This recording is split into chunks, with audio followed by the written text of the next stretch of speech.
Bakal Capres Koalisi Perubahan Anies Baswedan kembali mengkritik pembangunan di Indonesia. Anies mengkritik ketimpangan pembangunan melalui indikator nyala lampu di malam hari melalui foto satelit. Anies menyebut dari nyala lampu di malam hari menunjukkan aktivitas perekonomian di suatu wilayah. Anies kemudian menunjukkan perbandingan antara Pulau Jawa dan daerah lain di Indonesia. Menurut Anies, India yang berpenduduk lebih banyak dari Indonesia, nyala lampu lebih merata. Ini adalah potret kota-kota di Indonesia. Oke. Nah, ketika lihat kota-kota di Indonesia, Bapak sekalian, inilah wajah ketimpangan yang ada. Lampu ini menggambarkan kota di Indonesia.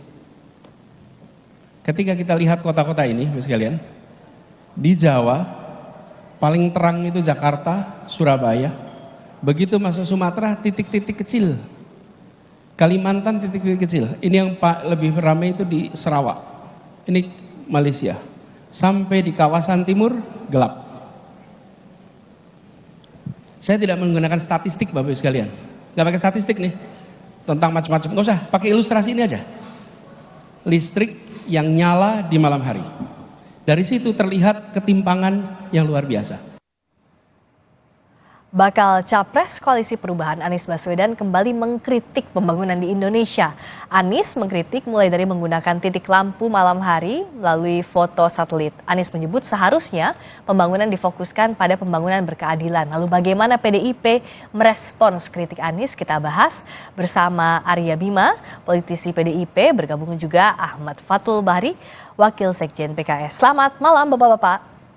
Malam, Assalamualaikum Mbak. Waalaikumsalam warahmatullahi Selamat malam, Waalaikumsalam. Saya ke Mas Arya dulu. Gimana tadi pernyataannya Pak Anies, salah satunya ya kita cuplik sebelumnya tadi soal ada ketimpangan pembangunan luar biasa kata Pak Anies. Salah satu indikatornya dari nyala lampu yang timpang di malam hari. Ya justru itu yang diselesaikan oleh Pak Joko Widodo selama 10 tahun terakhir ini. Kenapa ada konsepsi Indonesia sentris?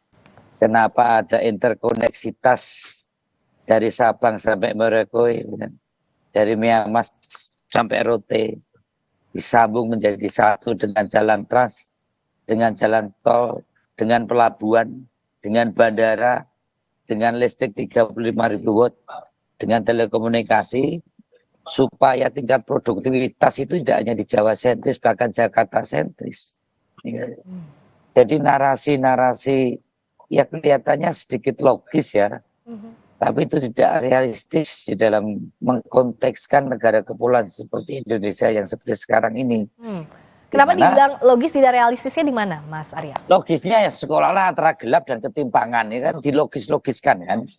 Tapi apakah itu realistis, real ada di dalam seluruh asosiasi yang di situ adalah kebanyakan kepala daerah, itu dia akan menjawab loh, tempatku terang semua kan gitu kan. Jadi tidak realistis, tidak real, tidak nyata bahwa dia spektrumnya melihat dari satelit. Namanya kota itu ada listrik untuk kebutuhan rumah tangga, ada kebutuhan industri, ada industri pun ada industri berat, industri menengah, industri manufaktur, kapan dia harus bergerak, atau industri pariwisata. Jadi ada hal-hal yang kritis itu perlu ya di dalam satu negara demokrasi, dan ini bagus ya, tidak hanya sekedar saling umpat-mengumpat, tapi mulai masuk mengkritisi, tapi kritis adalah argumentatif. Nah, argumentasinya lemah. Kritis adalah konstruktif dan ada hal yang solutif. Saya tidak melihat kecuali pendapat Mas Anies ini hanya sekedar mengambil sisi posisi dia sebagai capres untuk mengambil kue yang tidak mendapatkan kepuasan dari pembangunan Jokowi, yang kebetulan sekarang ini kepuasannya 85%. Maka kalau 5% mau direbut, ya itu bunuh diri politik buat saya. Kalau ke Muhammad Fathul gimana? Kalau kata Mas Arya tadi dilogis-logiskan tapi tidak realistis, apa iya? Ya pertama saya mengapresiasi terlebih dahulu ya dari forum yang sudah dilakukan oleh Apexi, karena justru ini juga satu hal yang perlu didorong ya. Hal-hal yang baik tadi, bahkan bakal capres lain, ada Pak Ganjar, ada Pak Prabowo juga diundang dan menyampaikan hal-hal yang terkait dengan gagasan, substansi, dan ya, juga digaungkan oleh media. Menurut saya ini hal yang perlu kita dorong terus nih, selain bicara soal siapa capresnya, cawapresnya. Ya. Yang kedua, ini kan yang dibahas oleh Mas Anies ini pertama dalam forum yang terkait dengan pemerintahan kota, sehingga beliau ingin coba memperlihatkan bagaimana yang tadi beliau sampaikan, ada gagasan, ada narasi, dan juga kerja, yaitu berdasarkan gambaran yang tadi disampaikan, yang secara sederhana dibuka dengan gambaran mengenai foto Indonesia ini dari atas gitu. Jadi bagaimana penerangan yang terjadi. Nah, ini gambaran bahwa ternyata memang dalam konteks kota yang terang ternyata masih timpang gitu. Sehingga mulai dari poin itu ya beliau membahas tuh bagaimana harapannya agar kota ini juga bisa punya peran untuk juga berkontribusi terhadap kemajuan yang ada di desa, dan dalam konteks ini juga kemajuan yang ada di Indonesia secara keseluruhan. Jadi itu dasar yang menurut saya yang perlu kita sampaikan dan juga kita apresiasi dalam forum tersebut gitu. Kalau kata Mas Arya tadi argumentasinya tapi lemah. Kalau PKS lihat itu lemah atau tidak datanya? Ya, yang disampaikan juga ada kutipan datanya ya, jadi bisa dibaca gitu. Tadi misalnya hal-hal yang terkait dengan, memang di awal itu yang dia buka, dia hanya gambarkan saja. Kan orang simpel ya, kita kalau naik pesawat juga senang sekali kalau kita datang ke kota lain, apalagi kalau malam, jadi kelihatan tuh bagaimana kota tersebut. Apalagi kalau ke luar negeri, kita membandingkan Indonesia seperti apa dibandingkan dengan kota luar negeri, kan seperti itu ya. Kalau saya sih ya, sebagai orang Indonesia yang mungkin suka jalan-jalan, melihat kota lain, sebagai orang Indonesia yang juga suka melihat kalau keluar negeri seperti apa, itu menarik gitu. Baru masuk ke aspek-aspek yang terkait dengan aspek kebijakan. Makanya disampaikan, misalnya salah satunya konteks ya urbanisasi itu sebuah kepastian. Sedangkan permasalahan kota itu pilihan, yang beliau sampaikan tadi kan seperti itu ya.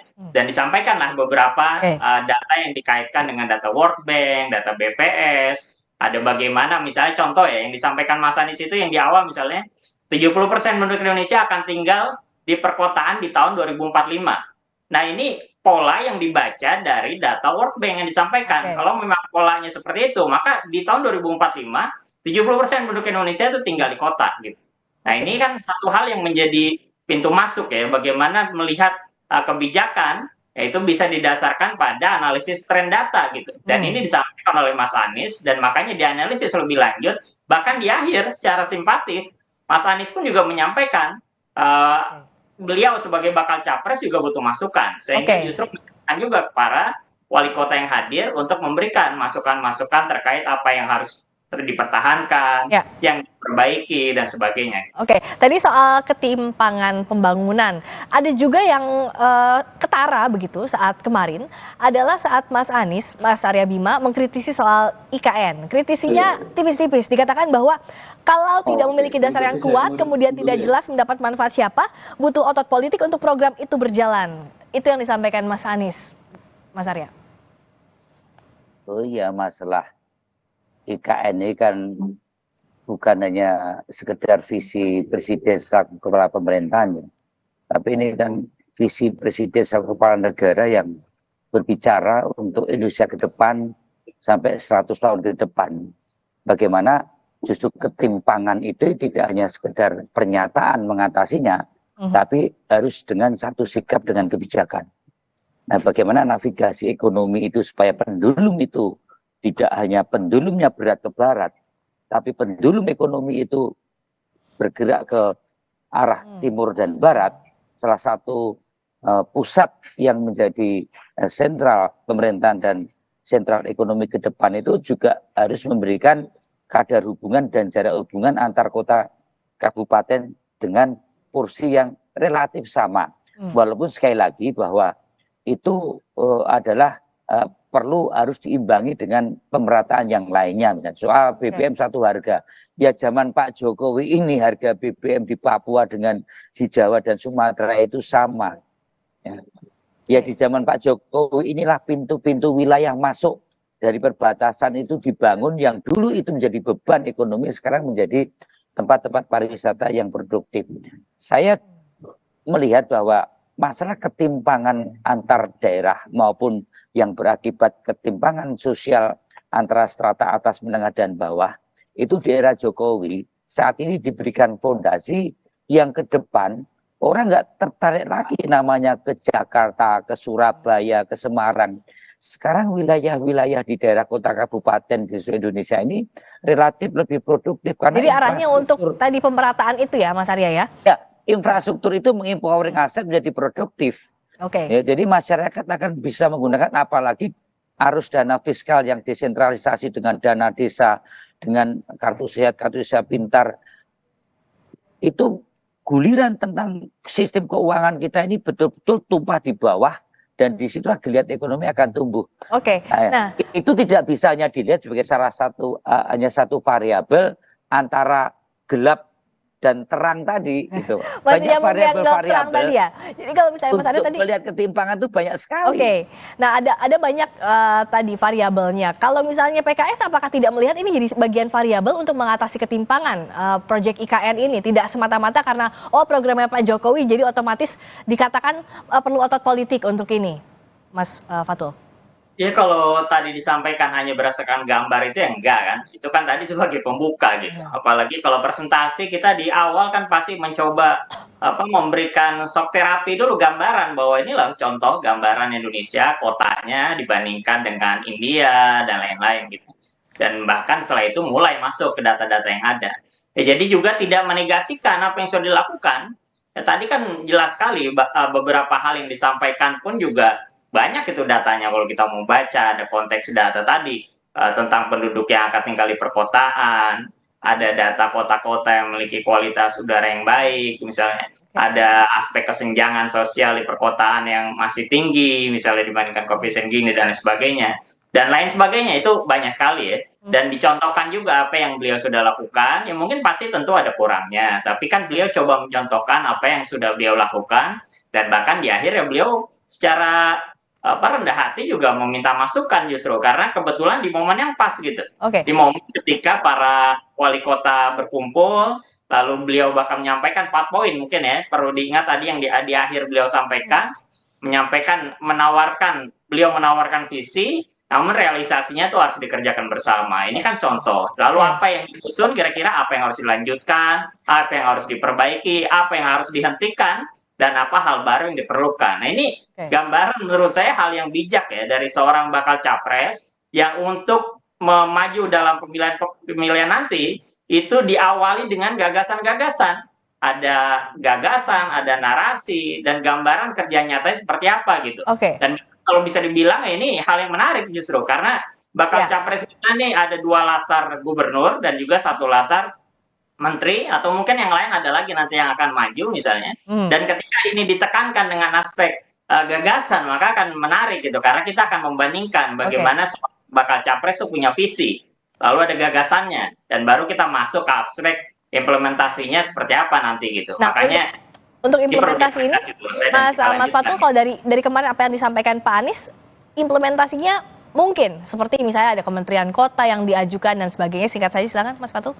Contoh kan beliau menyampaikan ya bagaimana untuk mengurangi kesenjangan, ya beliau sadar beliau memimpin di ibu kota yang ketimpangan misalnya APBD-nya sangat tinggi misalnya dibandingkan daerah-daerah lain, ya tapi beliau mencoba untuk melakukan hal-hal yang konkret gitu, misalnya dengan contoh membeli pangan misalnya dari daerah-daerah lain, dari kota-kota lain. Ini kan gambaran kerja-kerja sederhana, kerja-kerja teknis ya, kerja mikro yang beliau contohkan gitu. Ya tentu beliau mungkin belum bicara aspek nasional karena belum pernah jadi presiden. Gitu. Contoh-contoh seperti itu, apalagi forumnya nih, forum asosiasi para wali kota nih, ini menjadi hal yang relevan menurut saya, dan perlu didorong justru lebih banyak lagi forum-forum yang kita tantang, kita challenge menyampaikan gagasan gitu. Mas Arya juga setuju bahwa sekarang yang dibutuhkan adalah forum gagasan, adu gagasan gitu, tidak hanya soal gimmick-gimmick politik aja. Mas Arya? Oh iya, tadi kan yang kita singgung kan dia mencontohkan tentang terang benderangnya satu daerah itu ada korelasi dari satu ketimpangan. Itu terlihat di dalam cara melihat lewat satelit di daerah yang Kalau Sabang sampai Merauke sampai Rote itu terang semua gitu. Produktif nggak, persoalannya kan gitu. Takut saya para kepala daerah nanti terus untuk menunjukkan daerah itu nggak timpang itu terus jor-joran lampu PJU kan itu kan cara-cara hal yang harus dijelaskan. Tapi kan bukan hanya poin gambar lampu aja tadi beliau sampaikan, ya kan. Nah, tadi maksud udah saya, ada beberapa gagasannya, so abstraksi itu masih penting, tapi oke lah kritik-kritik atau masukan-masukan sebagai kandidat. Mas Arya, tampaknya kebijakan.